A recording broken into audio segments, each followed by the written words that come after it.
Now, with these chilling statistics, it might seem easier to keep our children off the internet altogether. But in the world we live in today, that's probably not a feasible solution. So we're going to help you out by speaking to the academic head for the Masters of Counseling program at Help University, Dr. Anasu Jagadesan, about keeping your children safe from online predators. Welcome to Vivas, Dr. Anasu. Thank you for having me. Okay, doctor. So this day and age, most kids, most youngsters, most children out there have either one or two, maybe more social media accounts, right? How does this actually make them vulnerable to online predators? A long time ago, there was an interview done with, before internet, there was an interview done with sexual predators. Right. And what they said was, if you can give me a camera in the room, a way to communicate with kids in their room, you've given me heaven. Okay. And this is actually what many of us have. We have, kids with access to online, kids with internet. Some parents, oh, my children sleep at 9 o'clock every night. Okay, very good. Where's their handphones? Their handphones are in their room with them. Why? If their handphones are in their room with them, they're not sleeping at 9 o'clock. They have access to the internet. They have access to the world at 9 o'clock. I'm going to start with one thing for parents, because that's what it's about, is if your kids have a bedtime, after bedtime, all access to the outside world should be in a public location. Right. So all the handphones should be in a public location, and that may actually mean that for a little while the parents' handphones have to be there as well. Okay. Because, if you don't show by example, it's very hard for them to follow. Well, when I was growing up, when I was not really allowed to use the internet till after 15 years of age. My parents made it very clear, no, no, and no. But that is not how it is these days. When I was growing up, the internet was just introduced to the masses. At this day and age, what is the appropriate age for a child to be online? That's a very hard question to answer, because it depends on the school, it depends on the knowledge, it depends on parents' ability and parents' income to monitor what children are doing. So I can't give you one blanket age. All I'm going to say is that if at any point in time you're allowing your child to have access to the internet, it has to be monitored when they're younger. And if you're unwilling to have a talk with them about safety online, then you have to monitor them first. They have to be monitored at all times when they're using the internet if you're not monitoring it. Right. It's interesting that you say monitoring, because most parents, they do that. They do the auditing of their kids' devices from time to time. But however, they may not know of the trending apps that are in the market today, right? So they may be auditing blindly to a certain extent. So how do you, make sure that, parents actually keep up to date with all these trending apps? Okay. One thing is, if your kids have Facebook or major accounts, they should be friends with parents. Okay. The parents should know the major accounts. Right. But like you said, trending apps come and go. They come and go so fast. It's impossible to keep contact with all of them. But it's not impossible to keep contact with your children. You need to be able to talk to your kids about any topic under the sun. It's not just about schoolwork or the important things. Right. Sometimes kids come and talk to you about Pokemon Go, or they talk to you about something that's, you think it's irrelevant. But if you don't sit down and talk to kids about what's irrelevant, then how do you talk to them about things which are relevant? Right. And I'll add to this. In order to teach your child to talk about irrelevant things, you have to start the conversation. You have to talk to your child about funny things that you've seen or strange things that you've seen, and give them space to respond. Teach them how to communicate with you. Literally have a relationship as a friend, right? Always as a parent first. Right. Okay. They only have two parents. I've heard people say this, I'm my child's friend. No, you're not your child's friend until they're over 20. Even then it's doubtful. Doubts. Your kids have two parents. Your job is to parent what's happening, and that does include discipline. So even when you're speaking with them, you're speaking with them that you are still their parent. You're keeping up the conversation, but within that conversation, there's always that I am your parent. Now, you mentioned that it's very important for parents to have this conversation with their kids.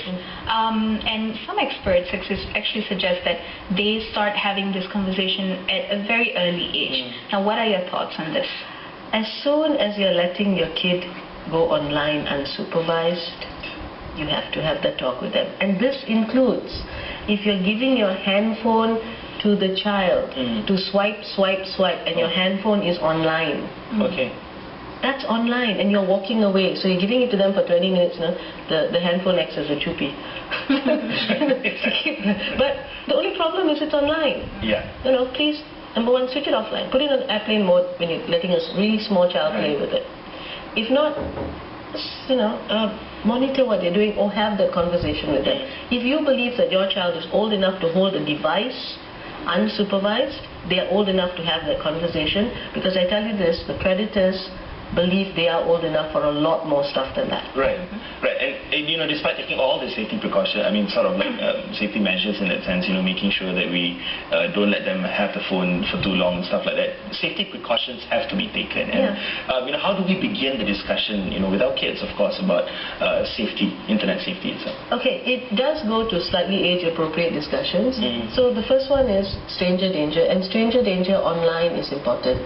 If anyone online says, don't tell your parents, secrets, this idea that you can keep secrets from your parents and they pretend to be the child's age, that's something where, you have to have a conversation of, why does somebody need to keep things secret from me?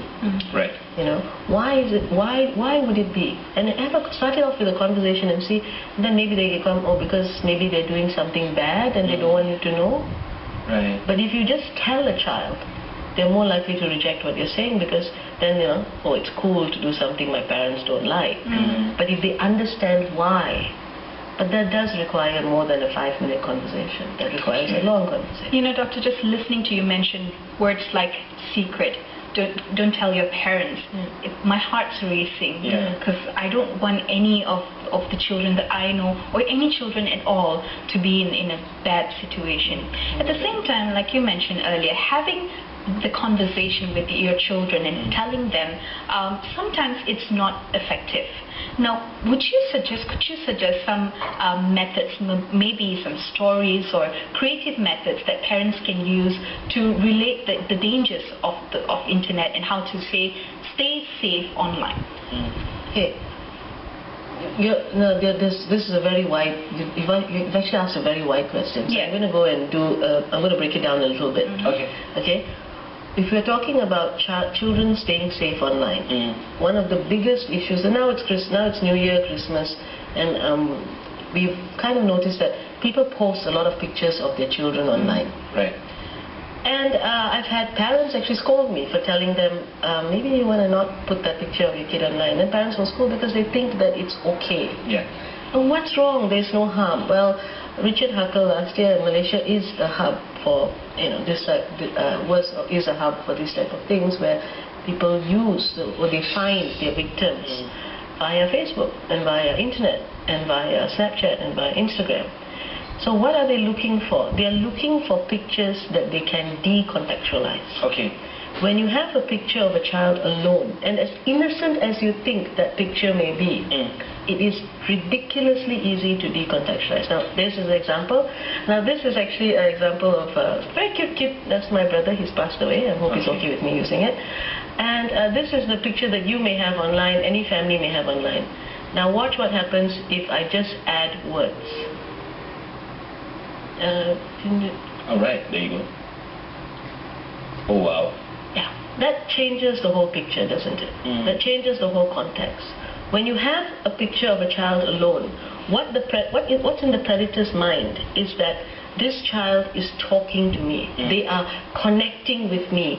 This child wants it. Yeah. That's what's in their head. Because they're sociopath, of course. Because there are various things. Let's just go with this. There's something not quite right with them. Okay, let's just go with that. Okay, but they are. If anybody who preys on children, there's just something not quite right with them. And for them, they actually believe these kids are, inviting them. So with the Richard Huckle case that happened last time, I actually got a friend of, because I'm very scared of the deep web. So I actually got a friend of mine to go on the deep web, and what I saw was the free pages were stolen pictures from Facebook, or stolen pictures which looked like social media and stolen pictures, which just like that, they had the picture and they had the words. And that's all they need. So the safest thing for you to do is have yourselves or friends or groups in the picture. Okay. Have pictures of yourself or friends in the group, so have a group picture. That's number one. Number two, if your child is a sports person or your child is a bit of a star or there's some media following your child, it's also quite easy. Don't post from your Facebook site. Let the official media, like the photographers, post it from that site. Right. So when people try to trace the pictures back, it doesn't go to your private website. Okay. It goes to the media house, and the media house has more protection. It has more guardianship over the pictures and more ownership. So it's less likely for people to use those pictures to find you or find your family or misuse those pictures. Yeah. Talking about playing it safe, like you mentioned, that's one step obviously that definitely will help. Another step that based on some research that I did on taking precautions online, they say that apparently a gender-neutral screen name usually helps for kids, especially. Okay. How does that help? Gender-neutral screen name is because predators do have preferences. Which is what you're talking about, where they use the free pictures to go into different categories. So if they like males or they like females, if they don't know it's a male or female, they're less likely to target the child. That's number one. Number two, phone addresses, to tell kids not to put addresses of themselves online, and perhaps even tell people what school they're going to. Those things are normal things you should have in a conversation with a kid. Do not give out our address. If you can have a nanny cam or a computer which actually wipes out your address, even if the child happens to type it in, those are the net nannies. They actually protect your data from going out. Those are also very good. Video games, games are games, but actually games are for adults. Make sure you follow the child safety age recommendation. Yeah, even just being on video games, because you are online, you get to communicate. Even that is used as a medium to get in touch with these children. A lot of places people search for victims are through places where they know kids of a certain age are going. Exactly. And then they pretend. Now, don't misunderstand. Your kid is thinking they're talking to kids. They believe they're talking to somebody their age or slightly older. Because these people, they fake it, and they're professionals at bluffing. They're professionals at lying. Please do not blame your kids if they are involved. If you think, oh my God, how can you be so silly? How can you be so unaware? No, these guys are professionals. And so if there is certain things that are going on, try not to blame the child so much, and have a mature conversation with them about it. Right. Yeah. Blaming the children. I have to be completely honest with you in having the conversation. I have had one such conversations, but I've been very strict with this child that I dealt with. I said, you're ending this contact with this person right now, or I will not speak to you again. Okay. I think I did wrong. I spoke to some of my friends. They said, that is not how you handle a child who is so close to being a victim. Because my voice is shaking because I'm still so afraid of what happened. Now, what is a better approach for me to have this conversation of someone, a child, that has already been stuck in it or has already fallen prey, or they believe they've developed this trust with the predator online? What online predators do is you call it grooming. So in the case of where you're saying, I'm never going to talk to them again, if that child goes and says, I can't talk to you, she doesn't want to talk to me anymore, you know what the person is going to respond? The person is going to respond, well, you see, I told you. They don't want to talk to you, they don't want to keep a contact with you, I'm here for you. No matter what happens with these people, I am here for you.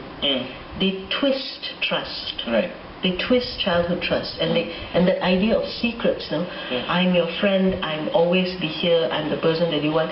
You want a handphone? Your parents don't want a handphone. They send handphones. Oh wow! It's no longer the idea of I give you chocolate. No free chocolate. It's not like that. Now the free stuff is online access, internet access. I buy for you credit on your phone.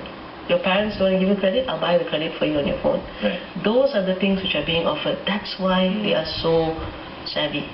Right, which falls under the category of how they groom their victims, grooming, right? Which we'll be talking in a very short while about that. But what are some of the typical warning signs that that a child is starting to fall prey to a online predator? The warning signs would be that, number one, behavior changes in children is always something you look out for. Suddenly they're keeping secrets. If they're feeling bullied in school, they may be looking for support outside of school. Actually, I don't think I actually answered your question just now about what do you actually say. Sorry, I was going a bit fast. So, but what do you look out for is behavioral changes. Suddenly keeping secrets. When they used to ask for a phone, suddenly stop asking altogether. That's not exactly normal. Usually kids tend to, do the drip method of getting parents to do what they want, and suddenly the drip method stops. They never bring it up. I'd kind of be suspicious. But I mean, other than that, it's overusage of the phone. And if you're letting them keep the phones in normal places, or you don't see what's going on the internet, it's hard for you to know. What is the right thing for you to say is that earlier relationship with your child. You can always talk to me. No matter what happens, I am here. You can always talk to me. You need to be able to know we can make mistakes. Right. Speaking of the grooming tactics that we spoke about a little bit just now, to just delve deeper into grooming tactics and how these predators actually work their victims, right? Some of the questions based on some research that I did seem very conversational between normal friends sometimes. They could have been friends, say, for 5 years and they're still chatting online. But how do we differentiate? How do we tell our kids that, they should trust their instincts, perhaps? Adults have bad instincts. I'm not sure whether kids have really much better instincts than that. But at the same time, kids are smart. As if they trust their parents, if they know their parents, if they trust their parents, if they have friends or family members we can trust, they're not being bullied, then it is actually an easy conversation. The kids do. Something's wrong. And they say, Mommy, this person is asking me for stuff. Is it correct enough? They're offering me stuff. Stranger danger is a conversation that you actually do need to upgrade as the child gets older, and saying what kind of approaches that you have. It may be that nowadays there are a lot of sites online, which actually teaches you about what not to say, what to say. For teenagers, there's a really good show which they did where people pretended to be boyfriend, girlfriend, and then it turned out the parents were in the car for the parents to see that your kid was actually fooled. Some sort of an educational video. Videos like that. So if parents take some time to look at these videos and then show it to kids and say, it's not just you.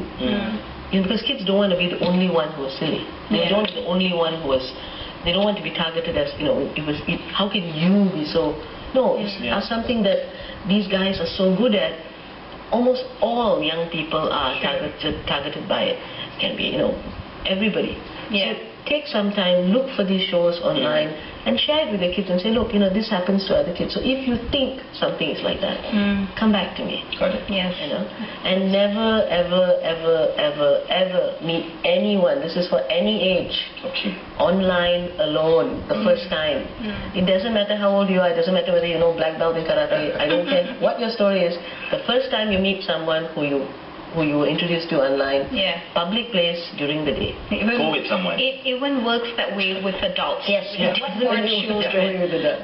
Now, Doctor, the case of Richard Huckle, being in Malaysia, a student in Malaysia, he's from the UK originally, he abused over 200 children in a community that has poor socioeconomic backgrounds. He built the trust with the parents. He built trust with the family and with the children. And even though the children complain, sometimes they were not heard. Now, this was all part and parcel of this process called grooming. Could you tell us a bit more about what it is? Grooming is a situation where people come in with intentions which are wrong. And they gain the trust of, sometimes like in Huckle's case, parents as well as the child. And then they do things, they go out of their way to help, and they go out of their way to be helpful. So they are seen as the point of call when you need somebody babysitting, when you need somebody, somebody to support. And then part of the conversation is, see, your parents trust me, who do you think they'll believe, you or me? Oh, wow. That's part of the conversation. That's what keeps the children silent, because they believe that the parents will trust the adult over the child. And that actually has happened a number of times. Wow, okay. Yeah, it's scary. I'm sorry. It's spine-chilling, actually. It is, yeah. And I'll add to your spine-chilling. Richard Huckle wrote on the dark web, or was planning to write, a document on how other people should go about it. Yeah. That's what you have. That's the level of evil. I'm sorry, there's no other word I can use. That's the level of evil behavior that you have when it comes to, child pornography and child misuse and abuse. Is that there are groups that train each other to victimize kids. Right. You know what, Doctor, there's so much more to actually discuss. And we're going to definitely focus on this topic in future. We would love to have you back one of these days to speak more, and also to get it out there so that parents and also kids who are watching the show definitely be much more